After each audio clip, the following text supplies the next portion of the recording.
Pero, además, si me permite un momentito, hace 8 días cerramos unos estudios que tenían que ver con la familia. Y quisiera que me escuchara, ¿no? Aunque en un momento dado a lo mejor la pudiera juntar con la fe, quisiera además que me escuchara esta pequeña reflexión que escribió un psiquiatra, es el doctor César Mella.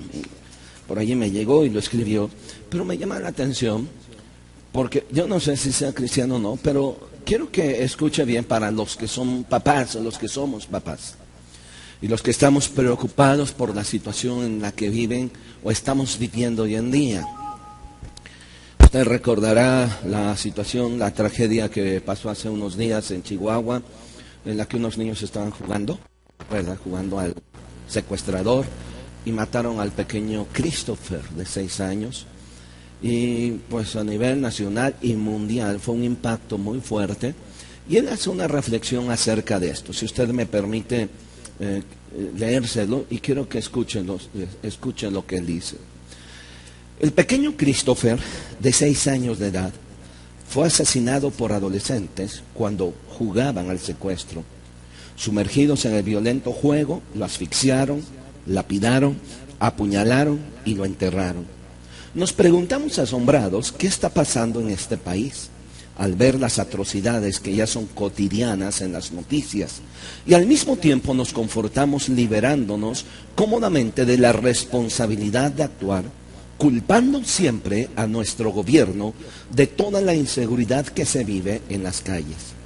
Este país está sumergido en una era delictiva generada y participada principalmente por gente joven.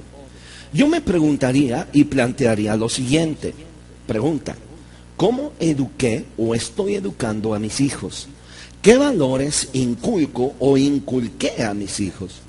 A los jóvenes de este siglo hay que llamarlos varias veces en la mañana, entre comillas, para llevarlos a la escuela. Y digo llevarlos porque no tienen que tomar el camión o caminar para llegar a ella. Se levantan generalmente irritados, pues se acuestan muy tarde viendo el cable, jugando PlayStation, hablando o mensajeando por teléfono o conectados a la internet. No se ocupan de que su ropa está limpia y mucho menos en poner un dedo en nada que tenga que ver con arreglar algo del hogar. Tienen los últimos juegos del mercado, iPods, computadoras, y que cada día hay que actualizarles. Idolatra a sus amigos y a los falsos personajes de los reality de MTV, pero viven poniendo defectos a sus padres, los cuales acusan a diario de que sus ideas y métodos están pasados de moda. Se cierran automáticamente a quien les hable de ideologías, de moral, honor y buenas costumbres, y mucho menos de religión, pues lo consideran aburrido y que ya lo saben todo. Nos asombramos por qué los sicarios cobran cuotas sin trabajar por ellas, cuando nosotros a nuestros hijos los acostumbramos a darles todo, incluso su cuota semanal o mensual, sin que verdaderamente trabajen por ella, y de la que todavía se quejan, porque eso sí, no les alcanza. Si son estudiantes, siempre inventan trabajos de equipo o paseos de tiempo, de campo, que lo menos que uno sospecha es que regresarán con un embarazo, habiendo probado éxtasis, coca, marihuana o cuando mínimo alcoholizados. Cuando se les exige a lo más mínimo en el hogar o en la escuela, lejos de estar agradecidos, te contestarán: yo no pedí nacer y es su obligación mantenerme. O quién les manda a mis padres, y lo dice así, andar de calenturientos. Definitivamente estamos mal, pues la tasa que hagan de su vida independiente se aleja cada vez más, pues aún el día que se gradúan y consiguen un trabajo, hay que seguirlos manteniendo, pagándoles deudas, servicios y hasta los partos de sus hijos. Con lo anterior me refiero a un estudio que indica que este problema es mayor en chicos de la sociedad de clase media o media alta o de capas de medias urbanas, que bien pudieron estar entre los 14 y los 28 años. Sí es correcto, 28 años o más, ¿lo puede creer? Y que para aquellos padres que tienen de 2 a 4 hijos constituye un verdadero dolor de cabeza. Entonces, ¿en qué estamos fallando? Yo sé que dirán ustedes, los tiempos y las oportunidades son diferentes, pues para los nacidos en los años 40 y 50, el orgullo reiterado es que se levantaban de madrugada a ordeñar las vacas con el abuelo, que tenían que ayudar a limpiar la casa. No se frustraban por no tener un vehículo, andaban a pie a donde fuera, siempre lustraban sus zapatos. Los estudiantes no se avergonzaban de no tener trabajos gerenciales o ejecutivos, aceptaban trabajos como limpiabotas y repartidores de diarios. Lo que le pasó a nuestra generación es que elaboramos una famosa frase que no dio resultado y mandó al diablo todo.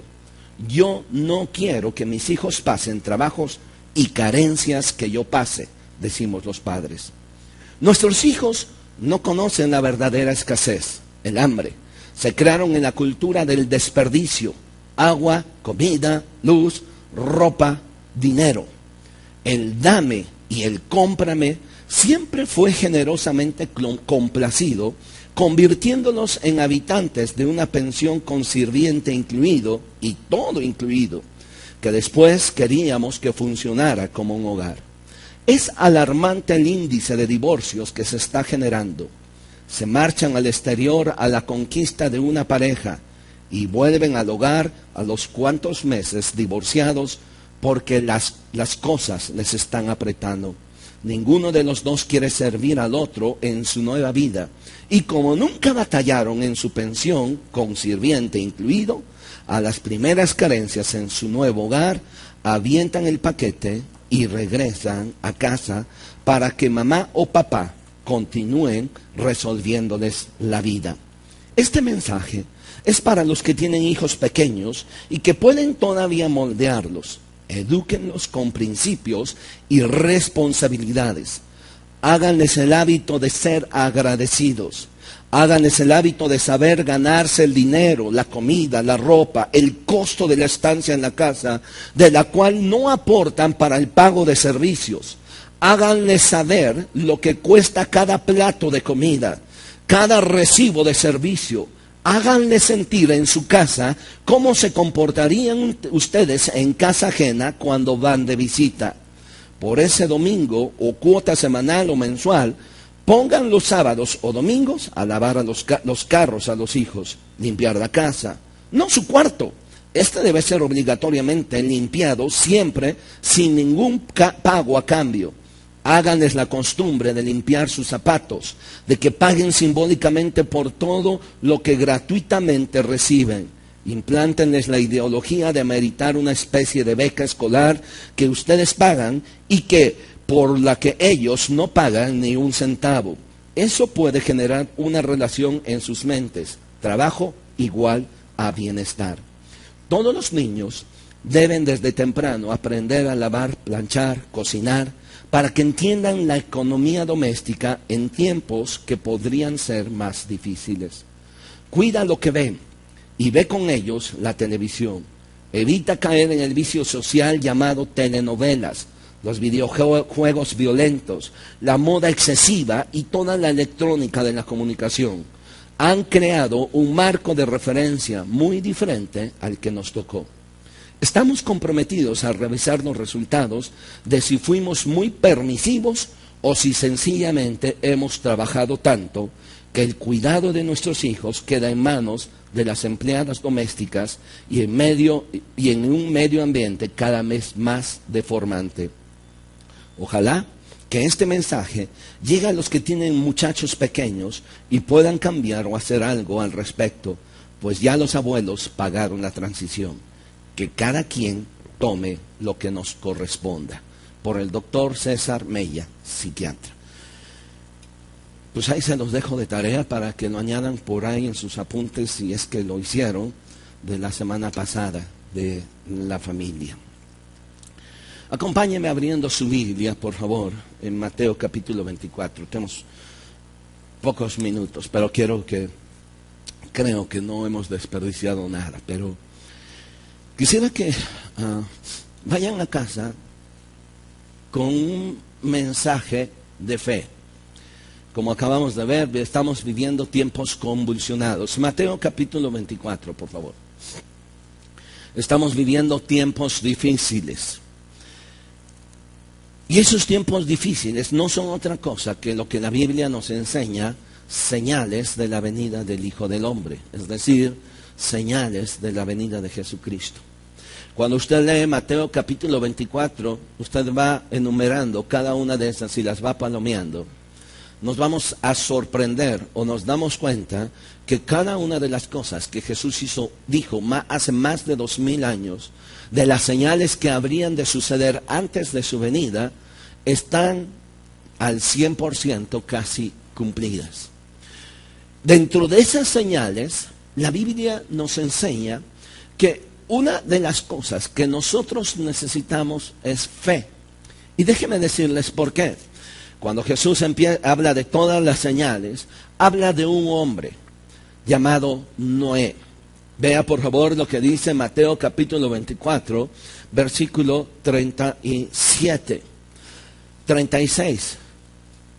Mateo 24, 36. De cierto os digo, 36. Pero el día y la hora nadie sabe, ni aun los ángeles de los cielos, sino solo mi Padre. Mas como en los días de Noé, dice otra vez, mas como en los días de Noé, así será la venida del Hijo del Hombre. Ahora, si usted lo lee en casa, ojalá lo pueda hacer detenidamente, se va a dar cuenta del mundo convulsionado en el que se iba a encontrar la gente antes de que viniera Jesús. Y después lo compara con el mundo en el que vivió Noé. Para que usted pueda tener una idea de esto, por favor, acompáñeme a Génesis capítulo 6, por favor. Y quiero que vea lo que dice en el versículo 5. Y vio Jehová que la maldad de los hombres era mucha en la tierra, y que todo designio de los pensamientos del corazón de ellos era de continuo solamente al mal. Y se arrepintió Jehová de haber hecho al hombre en la tierra, y le dolió en su corazón. Y dijo: raeré de sobre la faz de la tierra a los hombres que he creado, desde el hombre hasta la bestia, y hasta el reptil y las aves del cielo, pues me arrepiento de haberlos hecho. Pero Noé halló gracia ante los ojos de Jehová. Y de allí viene la historia del diluvio. De allí viene el día en que Dios le habla a un hombre que había hallado gracia delante de él, para construir un arca, y en esa arca meter todos los animales y salvar a unos cuantos. La Biblia nos enseña que pasó más de 100 años predicando arrepentimiento Noé y nadie le escuchó. Ahora, cuando hablamos del diluvio, la primera cosa que quiero decirle es que no es un mito, no es una fábula, no, tampoco está allí en la Biblia porque tiene que estar. Primero, Jesús habló de una realidad de la historia de Noé, no como una enseñanza o como una ilustración que podríamos tomar. Un hombre austriaco, un estudioso austriaco, es el doctor, a ver si me permite rápido decirle el nombre, Hans Schlinder Bellany. Él hizo una recopilación de más de 500 historias alrededor del mundo que mencionaban la historia del diluvio. No solo es exclusiva de la Biblia. Usted lo puede encontrar en el Popol Vuh. Usted lo puede encontrar quizás en el poema más antiguo de las tablillas encontradas en la Mesopotamia, el poema de Gilgamesh. Allí exactamente también se habla de un diluvio de un hombre que salvó a su familia de un arca. La misma historia se puede encontrar en libros sagrados en la India, en China, en Japón. Así que la historia del diluvio no es una fantasía. Los mismos geólogos y los arqueólogos han confirmado la historia y la veracidad precisamente de un cataclismo mundial que hubo hace muchos años. Y la Biblia lo menciona y lo registra así. Ahora, ¿qué es lo que la Biblia nos dice previo a ese cataclismo? Que hubo un hombre que halló gracia delante de Dios. Pero esa gracia que halló fue porque antes había un mundo convulsionado.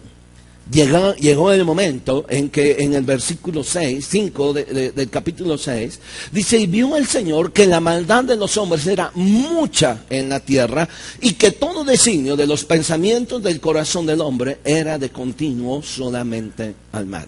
Ahora, previo a todo eso, previo a la construcción, al diluvio, hay un mundo que está convulsionado y viene un juicio de Dios. Cuando Jesús lo compara en Mateo 24 acerca de que será como en los días de Noé, donde la gente ni enterada están, pero estaban comiendo, bebiendo y dándose en casamiento. Y en otras palabras, no es que sea problema comer o beber o casarse, sino el problema más real es cuando nos olvidamos de Dios. Cuando empezamos a construir nuestra torre de Babel, cuando empezamos a construir nuestro nombre, cuando un interés más grande que tenemos es nuestra estabilidad y nos olvidamos de Dios. Y por consecuencia, no solo nos olvidamos de Dios, sino los valores caen. La sociedad en la que estamos viviendo hoy en día está cayendo. No tenemos nosotros, no sé si usted es de las personas que escucha o ve las noticias, pero se da cuenta el mundo en el que estamos viviendo. Son pocas las noticias agradables o buenas. Y muchas de esas agradables o buenas tienen que ver con finanzas y que de todos modos a nosotros ni siquiera nos beneficia. Pero no pasa desapercibido. Terremotos en diferentes partes del mundo. Hace unos días el terremoto más tremendo que hubo en Nepal por años. Miles de muertos. Y está pasando en nuestro mundo. Ejércitos están destruyéndose uno a otro. Han escuchado del ejército de la IL o ISIS. Todo lo que está pasando previo a la venida de Jesús. Ahora, quiero que vea, por favor, si usted regresa otra vez, porque quiero llamar la atención a usted a esta frase, Mateo capítulo 24, en el versículo 37. Mas como en los días de Noé, así será la venida del hombre. Ahora, como en los días de Noé. Ahora, por un lado hay convulsión, pero por otro lado hay fe. Por un lado hay un mundo que se está desmoronando en valores, pero por otro lado hay fe en un hombre llamado Noé. Lo que sacó adelante a Noé fue precisamente la fe. Lo que nos va a sacar, lo que va a mantener a flote nuestra vida, nuestro matrimonio, nuestra familia, será la fe. ¿Por qué le quiero decir eso? Si usted, por favor, ahora, va conmigo ahora a Hebreos capítulo 11, por favor. Y quiero que vea lo que habla de Noé en el capítulo 11, por favor. Hebreos capítulo 11, versículo 7. Por la fe, ¿quién? Noé. Cuando fue advertido por Dios acerca de cosas que aún no se veían, con temor preparó el arca en la que su casa se iba a salvar. Y por esa fe condenó al mundo y fue hecho heredero de la justicia que viene por la fe. Ahora, ¿por qué es importante hablar de Noé? Porque finalmente Noé nos habla de fe. Y necesitamos usted y yo tener fe para mantener a flote en estos tiempos de turbulencia nuestra vida, nuestra familia y nuestra sociedad. Lo que le salvó a Noé fue su fe. Por un lado había una situación difícil de desmoronamiento de valores. Por un lado había una situación en la que los hombres hacían lo que bien les parecía, nadie se acordaba de Dios. Pero en ese momento surge un hombre. No era tan bueno, por llamarle de alguna manera, no era excelente, solamente tenía una cosa que Dios está buscando en nosotros: fe. Y es difícil en estos tiempos, aunque parezca redundancia, es difícil en estos tiempos difíciles encontrar fe. Si usted ve, por favor, en Lucas capítulo 18, cuando otra vez nos habla acerca de los señales antes de la venida del Hijo del Hombre, antes de la venida de Jesús, nos dice que una de las cosas que va a carecer la sociedad y el mundo es precisamente de eso: fe. Lucas capítulo 18, versículo 8. Os digo que pronto le hará justicia, pero cuando venga el Hijo del Hombre, y hace una pregunta, ¿qué? ¿Hallará fe en la tierra? Ahora, es una pregunta retórica, pero también es una pregunta en la que nos dice: la verdad de las cosas es que no. Porque una de las cosas que se pierde cuando hay situaciones difíciles es precisamente la fe. Se pierde las ganas de creer. De repente las cosas están tan difíciles. Veamos por un momento nuestro hogar. Si usted alguna vez ha pasado por tiempos difíciles en su persona, en su familia, en el trabajo, usted lo primero que pierde es la fe. Aunque alguien venga y le diga: no pierdas la fe, lo primero que usted pierde regularmente precisamente es eso, la fe. Pero es lo último que deberíamos de perder. Es lo último que nos debería, lo primero que debería ocuparnos, en abrazarnos en ese tiempo de la fe. Noé halló gracia delante de Dios porque era un hombre de fe. Empieza diciendo Hebreos 11:7, por la fe Noé, cuando fue advertido por Dios, fue advertido por Dios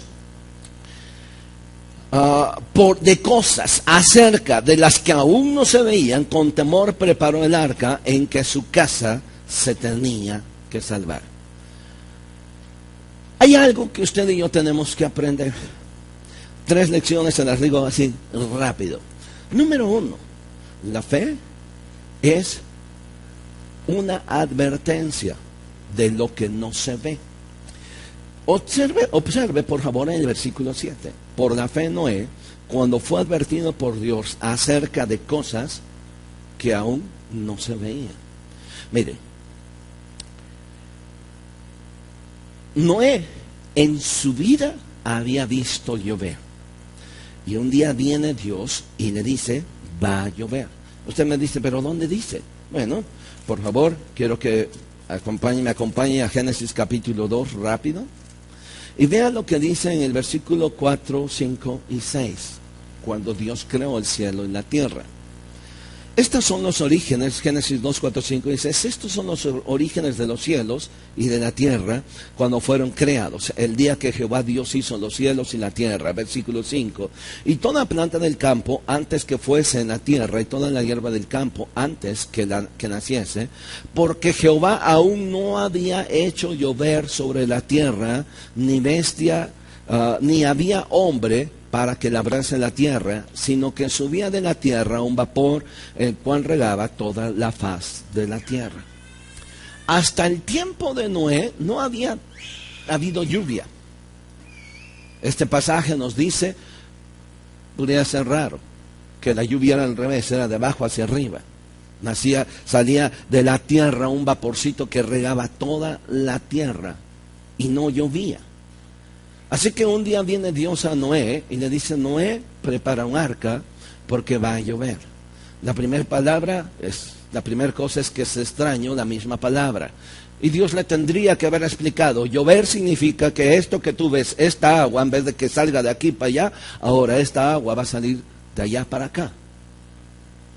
¿Qué cara pudo haber mostrado Noé? Señor, nunca lo había visto.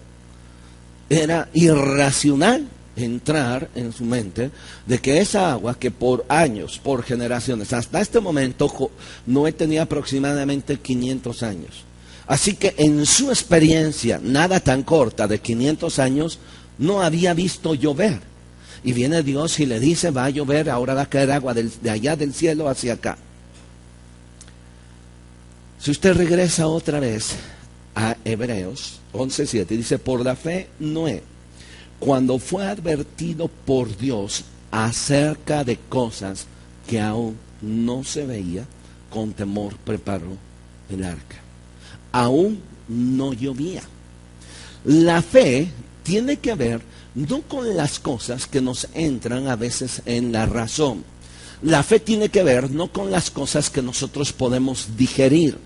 La fe tiene que ver no con las cosas que nosotros hemos experimentado, sino muchas veces, no solo muchas veces, sino que primariamente la fe tiene que ver con creerle a Dios. Y déjeme decirle esto. Dice el versículo 7, no, por la fe Noé, cuando fue advertido por Dios. Ahora, hay una diferencia entre la fe que se basa en Dios a una creencia y a una corazonada. Usted no puede decirme que tiene fe sin creer lo que Dios dice, porque la fe precisamente está basada en lo que la Escritura dice, no en lo que yo digo, no en lo que entra en mi cabeza. Fe sin palabra de Dios solamente es presunción. Fe sin palabra de Dios, sin haber escuchado lo que Dios dice, es presunción. La fe es precisamente creer lo que aún no he visto.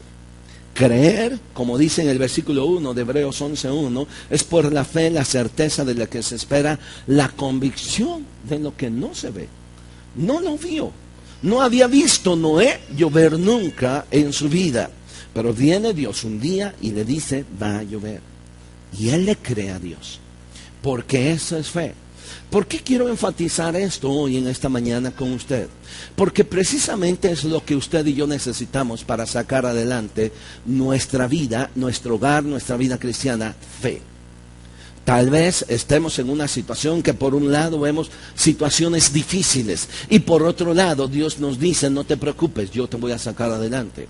Lo más difícil es poder creerle a Dios cuando en la realidad, en la experiencia, las cosas que hemos visto son diferentes. Mire, Romanos capítulo 4, por favor. Romanos capítulo 4, versículo 16.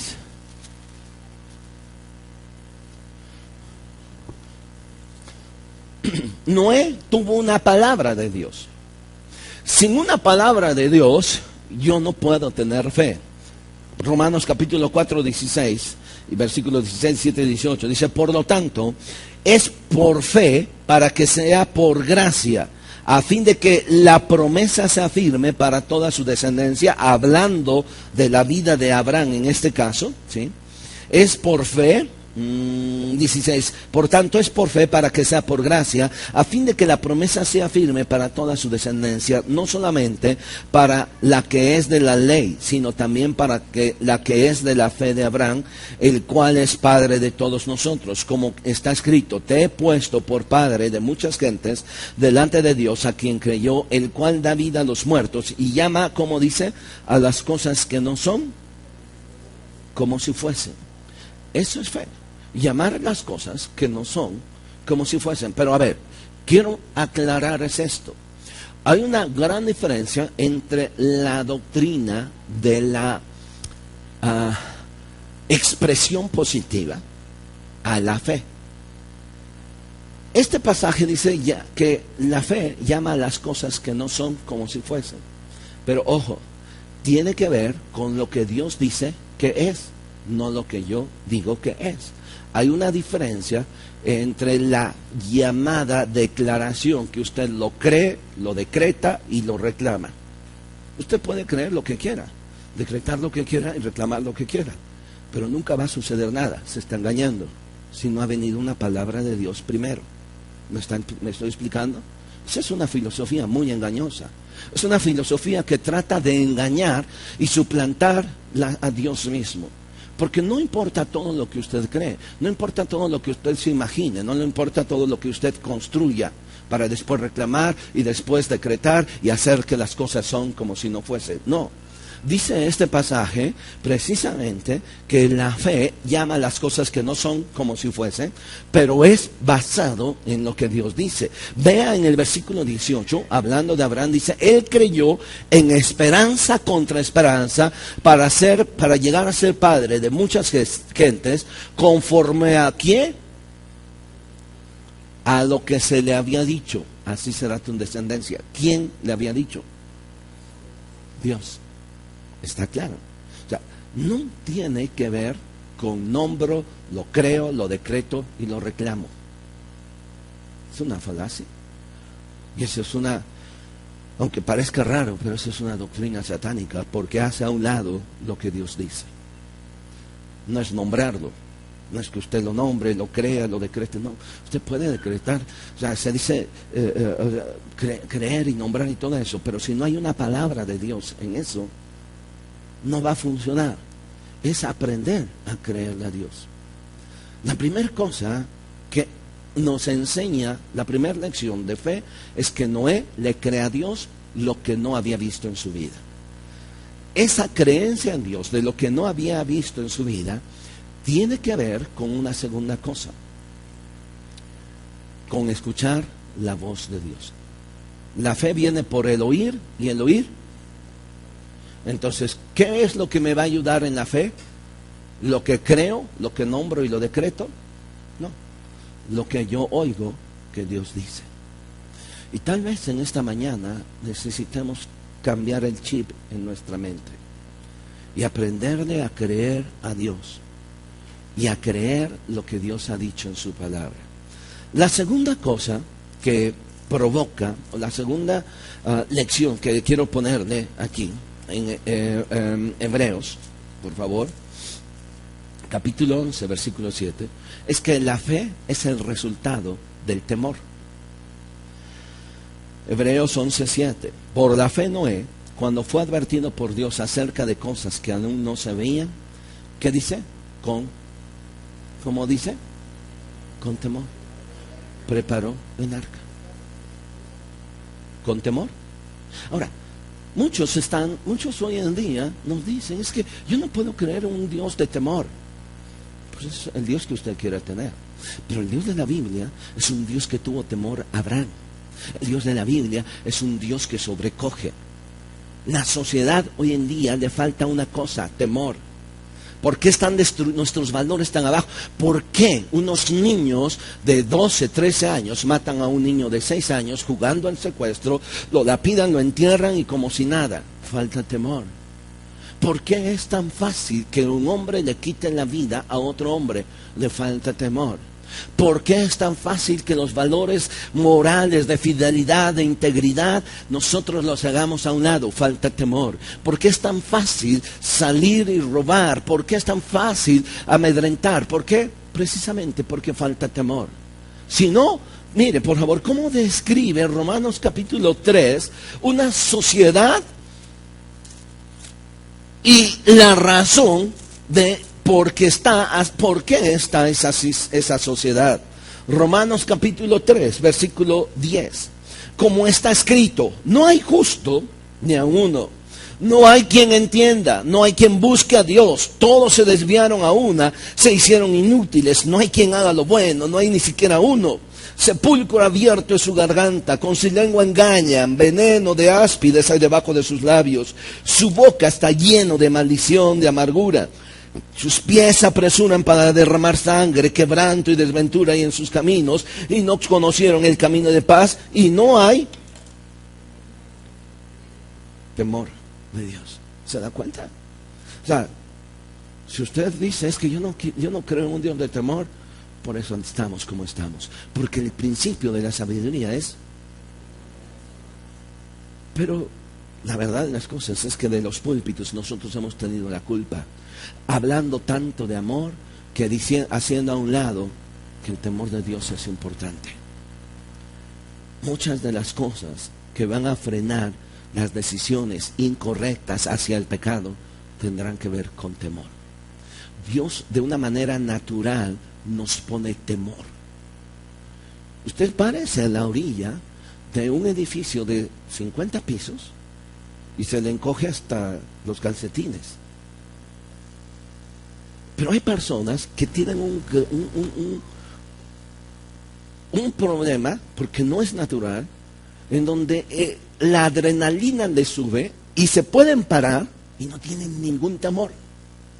Lo pueden ver y pueden jugar con la muerte hasta pararse y pueden perder la vida por falta de temor. ¿Qué es lo que hemos perdido en nuestra sociedad? ¿Qué es lo que hemos perdido nosotros aún como cristianos? ¿Por qué es tan fácil que siendo cristianos, por qué es tan fácil que teniendo tiempo en conocer a Dios, en conocer la palabra de Dios, nosotros pequemos? Porque nos falta temor de Dios. Nos falta temor. Vea esto. No hay quien busque a Dios. Cada quien se ha desviado. Sepulcro ardiente en su garganta. Con su lengua engañan. Veneno hay en su garganta. Su boca está llena de maldición, de amargura. Sus pies se apresuran para derramar sangre. Toda esa es una descripción de una sociedad que le falta una cosa: temor. Y la tercera cosa, la tercera lección, en Hebreos capítulo 11, versículo 7,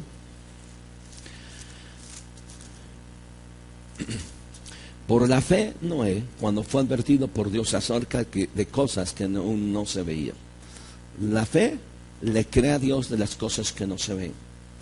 La fe es producto del temor. Y la tercera cosa, la fe me lleva a la acción. Por la fe Noé, cuando fue advertido por Dios acerca de cosas que aún no se veía, con temor, ¿qué hizo? Preparó el arca en la que su casa se iba a salvar. Mire qué importante. Estaba preocupado Noé. Si bien él estaba predicando la salvación al mundo, él quería que su casa se salvase. Y miren, usted y yo podemos estar preocupados por la sociedad, podemos estar preocupados por el mundo, pero la preocupación más importante tiene que ser es que nuestra casa se salve. Así que la fe de Noé fue producto de temor, y esa fe le hizo a que tuviera acción. ¿Qué hizo? Preparó el arca. La Biblia dice en Santiago capítulo 2, versículo 14 al 20, que la fe sin obras es muerta. Mire, usted, muchas veces, la fe, en otras palabras, tiene manos y pies. La fe tiene manos y pies.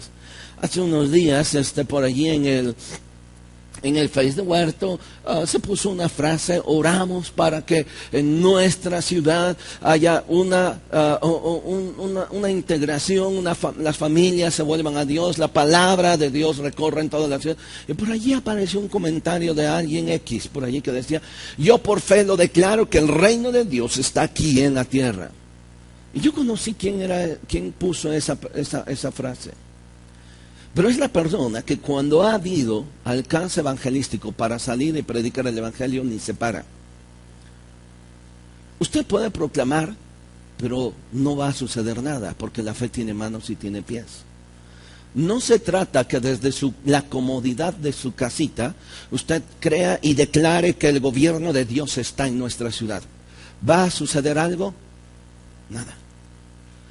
¿Cómo vamos a demostrar y a creer que el evangelio viene sobre la tierra? Dígame, ¿cómo? Viendo. No es capaz usted ni siquiera de hablarle a su vecino, pero está dentro de su oración: Señor, que el reino de Dios, mi vecino, caiga sobre su vida. Lo creo, lo decreto y lo concreto y lo fraguo bien. Y no va a pasar nada mientras usted no se levante, vaya y le diga a su vecino: por lo menos Dios te ama. No va a pasar nada cuando nosotros estemos realmente, a lo mejor podemos estar orando y decretando desde aquí, y orando y enviando saetas contra toda la inseguridad que hay en nuestra ciudad, contra esto y lo otro. No va a pasar nada si usted y yo no tomamos la acción de agarrar, levantarnos, salir y predicar la palabra y hablar del evangelio a esa gente. que necesita el Evangelio. Dice Romanos, ¿cómo irán si no hay quien les predique? Mi predicación, mi fe no sustituye la predicación, sino al contrario, mi fe me lleva, me pone pies y me pone manos. La fe sin obras es muerta. Por fe, con temor, preparó el arca en la que su casa se debía de salvar. Cierre sus ojos un momento, por favor. Señor, en esta mañana queremos decirte que te necesitamos. Necesitamos de fe para podernos levantar. Necesitamos de fe para poder restaurar nuestra familia, nuestro hogar. Le quiero rogar que se ponga en pie un momento, por favor. Póngase en pie un momentito.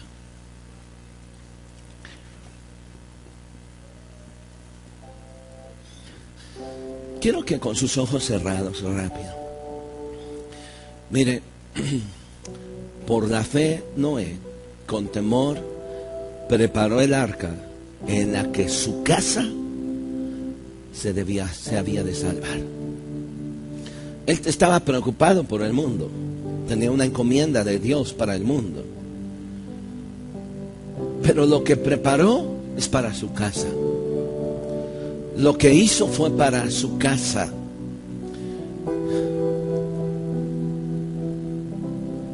Dios está interesado en mantener a flote nuestra casa, nuestra familia. Han venido y vendrán fuertes turbulencias y azotarán su casa. Jesús lo dijo así: el hombre que edificó su casa sobre la roca y el hombre que edificó su casa sobre la arena. En ambas vinieron fuertes vientos, aguas que derribaron la casa del que había edificado sobre la arena. Pero el que había edificado sobre la roca, aun con todas las tempestades que hubo, el Señor lo sacó adelante. Se mantuvo firme. Hoy permítame hacer una oración por su familia o por nuestra familia. Nuestras familias están siendo azotadas, siendo atacadas, y necesitamos fe. Pero esa fe produce acción. Esa fe produce un arca. Esa fe prepara. Esa fe tiene manos para poner manos a trabajar en la preparación de un arca. Así que yo quiero pedirle, por favor, que en esta mañana, al salir de este lugar, primeramente, si usted no ha recibido a Jesús como su Señor y Salvador, yo quisiera que usted le entregue su corazón a Él. No le estoy pidiendo que venga aquí o se quede, nada más que usted entregue su corazón a Dios. Dios le va a decir lo que tenga que hacer. Si no le ha entregado su vida a Dios como su Señor y Salvador, quiero pedirle que ahí en su lugar haga una sencilla oración conmigo. Repita conmigo esta oración: Señor Jesús, te entrego mi vida. Me arrepiento de mis pecados. Te pido que me hagas un hombre de fe como Noé. Te necesito. Necesito que tú me ayudes para salvarme a mí mismo y salvar mi hogar. Ayúdame, Jesús. Amén, Dios. Ahora quiero terminar orando. Nuestras familias están siendo azotadas. Noé preparó con tenacidad el arca en la que su familia se iba a salvar.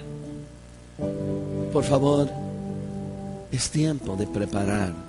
Es tiempo de poner empeño en su casa, en su familia.